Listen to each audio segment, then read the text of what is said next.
a rainy church in the Cotswolds, a gathering of the grandest family in the land, and tucked among the morning suits and the umbrellas, one small, deliciously human moment that had nothing to do with crowns or constitutions. The Princess of Wales, coming face to face with the young man she dated long before she ever met her prince. Now, let me put your mind at ease right away. Frankly, there is no scandal here. No feud, no secret, no drama waiting to detonate. What we have instead is something far more charming, a perfectly ordinary slice of life, the kind that happens at weddings the world over, playing out among people who just happen to live in palaces. So today we are going to enjoy ourselves a little. We are going to talk about old flames, awkward hellos, and the wonderfully small world of the British upper crust, where everybody, it seems, has dated everybody, and somehow they all still turn up to the same parties. Pour the tea. This one is fun. Welcome back to Richard Valentin. I am Richard, and I am thoroughly delighted to have you with me today. Pour yourself something warm, and settle in for a lighter tale than usual. After some weighty episodes of late, I think we have all earned a story with a smile in it. Here is the setup. At the recent wedding of Peter Phillips in the Cotswolds, the Princess of Wales reportedly crossed paths with a gentleman named Rupert Finch. And who, you may ask, is Rupert Finch? Well, a very long time ago, before the engagement, before the fairy tale, before any of us had heard the name Catherine spoken with a royal hush, he was, by various accounts, her university boyfriend. I want to promise you something before we begin. This will be a kind story. I am not here to stir anything because there is genuinely nothing to stir. What there is, instead, is a gentle comedy of social life, a tangle of old connections, and a reminder that even princesses have a past full of perfectly normal, slightly awkward, entirely human moments. We are going to have a wander through all of it, and we are going to do it with affection. Let us begin where every good romance does, at the beginning. Rewind then to the year 2001 and to the windswept seaside town of St Andrews in Scotland, where a great many love stories have quietly begun. A young Catherine Middleton arrived there as a first-year student, full of the nerves and excitement that anybody who has gone away to university will remember. And among the faces she met in those early days was a young man in his fourth and final year, a popular fellow by the name of Rupert Finch. He was reading history. He played cricket. And by the accounts of those who knew the scene back then, he was rather a catch. I do love the way the period reports describe him. One society magazine painted him as a tall, dark and handsome aspiring lawyer. Among Catherine's circle of friends, he was apparently regarded as something of an ultimate catch, the sort of young man mothers hope their daughters will bring home. He even had the nickname to match. To his friends, he was simply Finchie. You can almost picture him, can you not? Confident, charming, a final-year student with the world ahead of him, turning the head of a bright first-year newcomer. Their romance, by every account, was brief. Less than a year, most reports agree, and crucially, it was private. This was long before either of them was anywhere near the glare of the public eye. There were no paparazzi, no headlines, no sense that any of it would ever matter to a soul beyond their own little group. It was, in other words, exactly the kind of fleeting first-year romance that millions of us had, and that most of us are quietly grateful nobody filmed. What strikes me looking back at it is just how ordinary the whole thing was. A new student, a charming senior, a few months of young romance that gently ran its course as these things do. Had Catherine never gone on to marry a future king, not one of us would ever have heard the name Finchie at all. It is only the extraordinary turn her life later took that has lit up this perfectly ordinary chapter, like a torch shone suddenly on an old photograph in a drawer. It is worth dwelling for a second on what St Andrews itself was, because the setting tells you so much. This is a small, ancient university town, perched on the cold edge of the North Sea, a place of grey stone and salt wind, and centuries of tradition. Students there live cheek by jowl, in halls and shared houses, bumping into familiar faces day after day.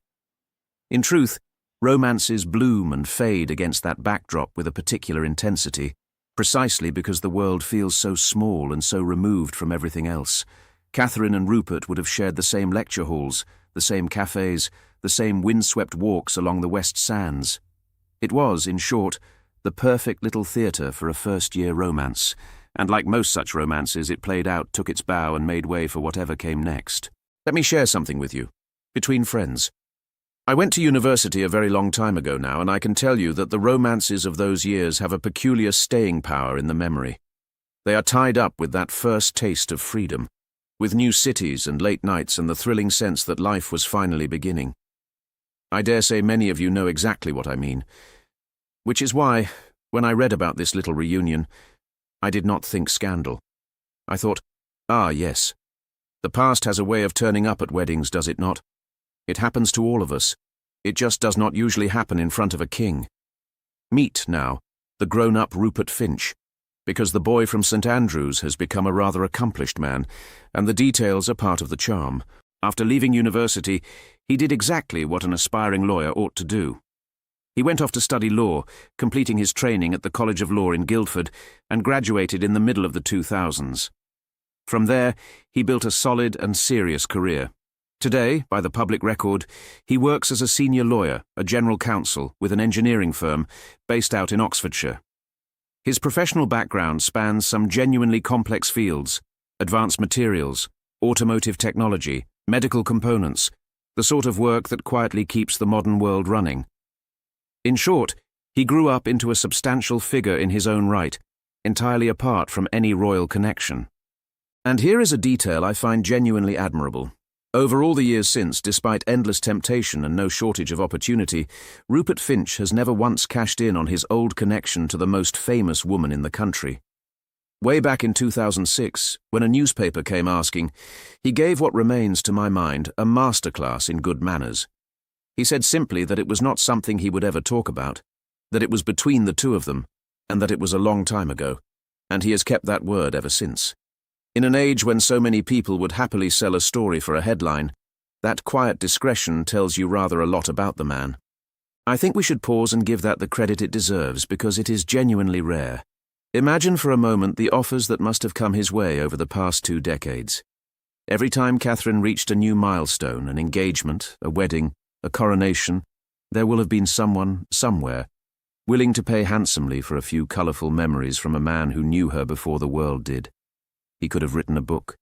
He could have given the interview. He could have become a permanent fixture on the talking head circuit, wheeled out to offer his thoughts every time the princess made headlines. As it happens, he chose instead to say nothing at all and to get on with his own life. In a culture that so often rewards the loudest voice in the room, there is something deeply decent about a man who simply closed the door, quietly, and left it closed. His life since has been a full and happy one. In 2013, he married Lady Natasha Rufus Isaacs, a wedding held in Cirencester, not far at all from where this latest gathering took place. Natasha is a daughter of the Marquess of Reading, and she is an accomplished woman in her own right, the co-founder of a well-regarded ethical fashion label. The couple have gone on to raise 3 daughters together. By every outward sign, Rupert Finch is a contented family man with a successful career, and a life that has nothing whatsoever to do with palaces. There is a neat symmetry to it. While Catherine went on to an extraordinary life, Rupert, dare I say, built a fine and happy one of his own. No pining, no lingering what-ifs played out in the press, just 2 people who shared a brief chapter in their youth and then went off to build full, separate, flourishing lives. When you stop to consider it, isn't that exactly how these stories are meant to end? Not in bitterness or longing, but in 2 people quietly wishing each other well from a comfortable distance and meaning it. Hold that thought about his wife's fashion label, by the way. Tuck it away in the back of your mind. We are going to come back to it later, because it leads to what is, for my money, the single most delightful twist in this entire tale. But all in good time. First, we have a wedding to get to. Wander now into the wedding itself, and let us set the scene properly, because atmosphere is half the fun of a story like this. The occasion was the marriage of Peter Phillips, the late Queen's eldest grandson, to his bride Harriet Spurling. It took place at All Saints' Church in the village of Kemble, deep in the Cotswold countryside. And the weather, bless it, did not cooperate in the slightest.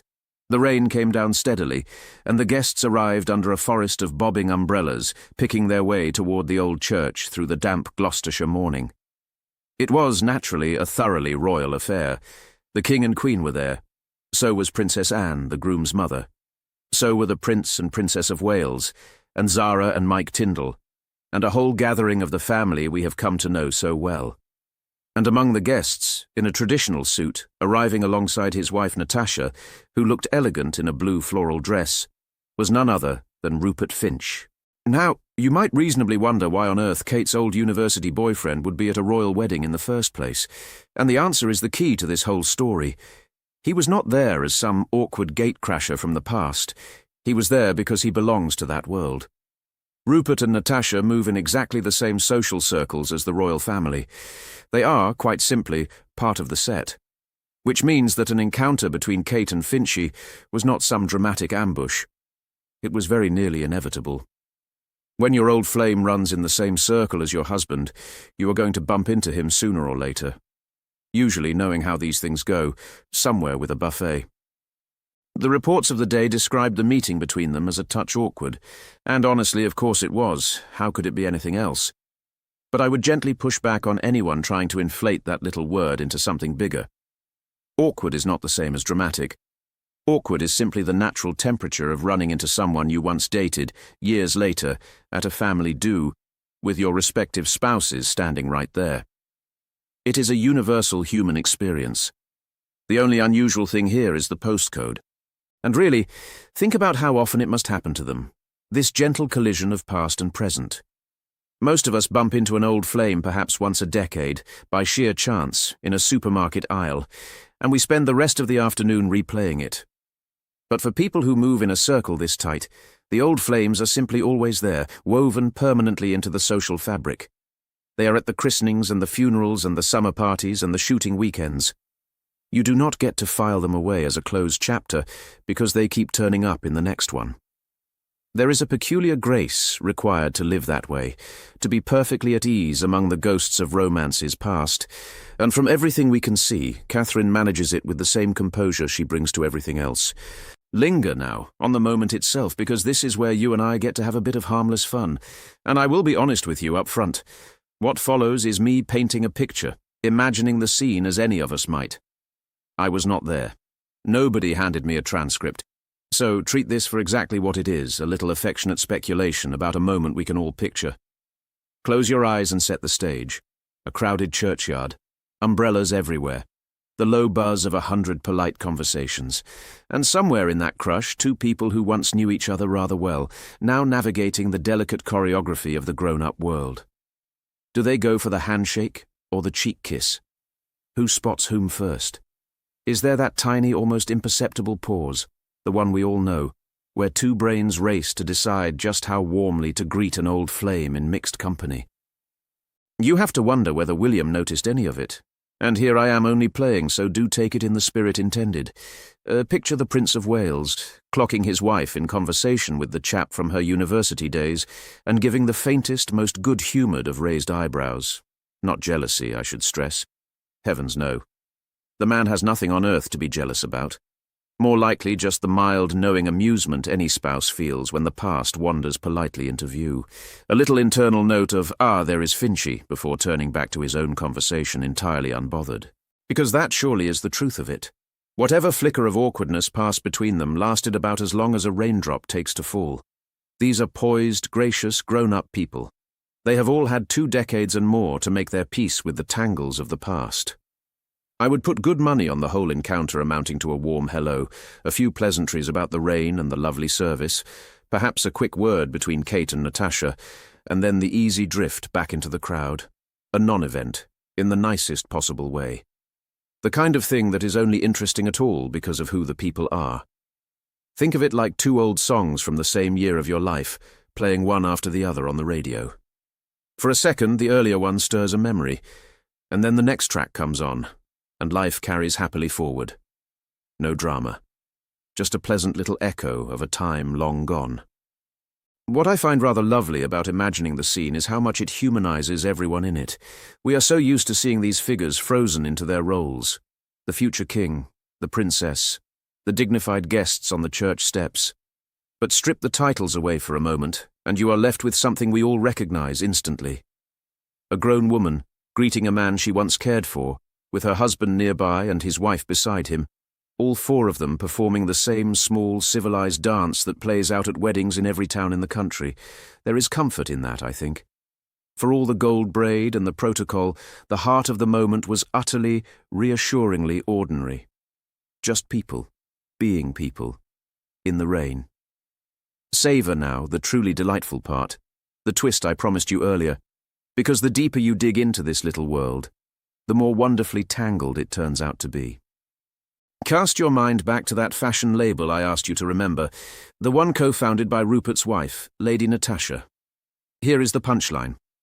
The Princess of Wales is, by all accounts, a fan of that very brand. She has worn its designs. Let that settle for a moment. The Princess of Wales wears dresses created by the company her old university boyfriend's wife helped to build. If a scriptwriter handed you that, you would tell them it was too neat to be believed. And yet there it is. Entirely true. It gets better, the more you pull on the thread. Rupert Finch was not some stranger crashing this one wedding. He was actually a guest at William and Catherine's own wedding, back at Westminster Abbey in 2011. Yes, you heard that correctly. The ex-boyfriend was invited to the royal wedding. He has also been spotted at Princess Eugenie's wedding, and at Harry and Meghan's too. And his wife Natasha is herself described as a friend of Prince William. So we have a situation where the old flame is a trusted family friend, his wife is pals with the husband, and the princess happily wears the wife's frocks. Everyone, it seems, is comfortably and cheerfully interlinked. This is the bit that I think people outside that world find hardest to grasp. The British aristocracy is astonishingly small. They go to the same handful of schools. They holiday in the same places. They attend the same weddings, year after year, often marrying within the same tight pool of families. So the idea of an old boyfriend turning up is not the bombshell a tabloid might wish it to be. It is just a Tuesday, frankly. Everyone in that churchyard had almost certainly stood in a dozen other churchyards together over the years. There is even a rather charming old observation about young Finchie, recorded in one of the royal books long ago. It suggested that back in the day, he was considered by some to be more Catherine's speed than a future king ever could be. Read that gently and with a smile, because there is no sting in it. It simply paints the picture of two well-matched young people from similar backgrounds, enjoying a happy spell together before life, in its mysterious way, steered Catherine toward an altogether grander destiny. By my reading, there is something almost sweet about it. The road not taken, glimpsed for a moment across a crowded churchyard, before everyone returned contentedly to the lives they actually chose. A quick aside, while we are smiling. For those of you who watched a certain lavish television drama about the royals, you may already know that this very romance was given its own little moment on screen, with a young actor cast as Finchie. So, if the name rang a distant bell when you first heard it, that may well be why. Life, as ever, got there first, but the dramatists were not far behind. There is one more layer to savour here, and it is the way the whole arrangement reflects rather well on absolutely everybody involved. Consider how easily a web like this could turn sour. Old boyfriend, current husband, the wife who is friends with the husband, the princess who wears the wife's designs. In less gracious hands, that is a recipe for frostiness, for awkward seating plans and pointed silences. Instead, every sign points the other way. They invite one another to weddings. They share suppliers and friendships and quite possibly a fair few in jokes. It speaks to a kind of emotional maturity that you do not always associate with the rich and the grand. Nobody, it seems, is keeping score. Everybody simply grew up, moved on, and stayed friendly. If only all of us managed our exes with half as much elegance. Leave it there, then, gently, because the loveliest thing about this whole story is how completely undramatic it turns out to be. When you lay it all out, what do we actually have? A woman who, like most of us, had a romance or two before she met the person she married. An old boyfriend who behaved like a gentleman then, and has behaved like one ever since, never once trading on a connection that lesser men would have sold 100 times over. Two couples who move in the same world, who have made their peace, and who can stand in the same rainy churchyard without the sky falling in. Frankly, it is all rather grown up, and rather nice. To my eye, the small moment tells us something quietly reassuring about the Princess of Wales herself. For all the fairy tale that has been built around her, she is, at heart, a real woman with a real history. She had a life before the title. She had friendships and romances, and the ordinary tangle of a young person finding her way. And she has carried all of it into her royal life with grace, comfortable enough in her own skin to share a churchyard with an old flame and his family, and to wear his wife's designs without a flicker of fuss. There is a groundedness in that which I find genuinely admirable. It is easy to forget amid all the ceremony just how unusual Catherine's path really was. She did not grow up inside the institution, the way William did. She came to it from the outside, an ordinary young woman from an ordinary, if comfortable, family who happened to fall in love with a prince. That outsider's beginning is, I suspect, part of why so many people feel such warmth toward her. She remembers what normal life felt like, because she lived it well into her 20s. And a small moment like this one, a polite hello to a university boyfriend at a wedding, is really just a glimpse of that earlier, ordinary Catherine, still there beneath the title, perfectly at ease with where she came from. So no, there is no scandal to wring from this one, and I'm glad of it. Sometimes a story is just a story. A rainy wedding, a familiar face, a polite hello, and 100 quiet little connections binding a small world together. If anything, it is a gentle reminder that the people we watch from afar are, underneath the pomp, navigating the very same awkward, funny, human moments that we all do. They just happen to be doing it in front of rather better hats. So there it is. The tale of Kate, of Finchie, and of the most charmingly tangled guest list in the country. No feud, no heartbreak, just an old flame, a rainy church, and a small world where everyone has known everyone for the better part of 30 years. Thank you so much for spending this lighter half hour with me. I do hope it brought a smile, because that was rather the whole point. After all the serious stories of recent weeks, it felt good to simply enjoy one. Now I am genuinely curious about you.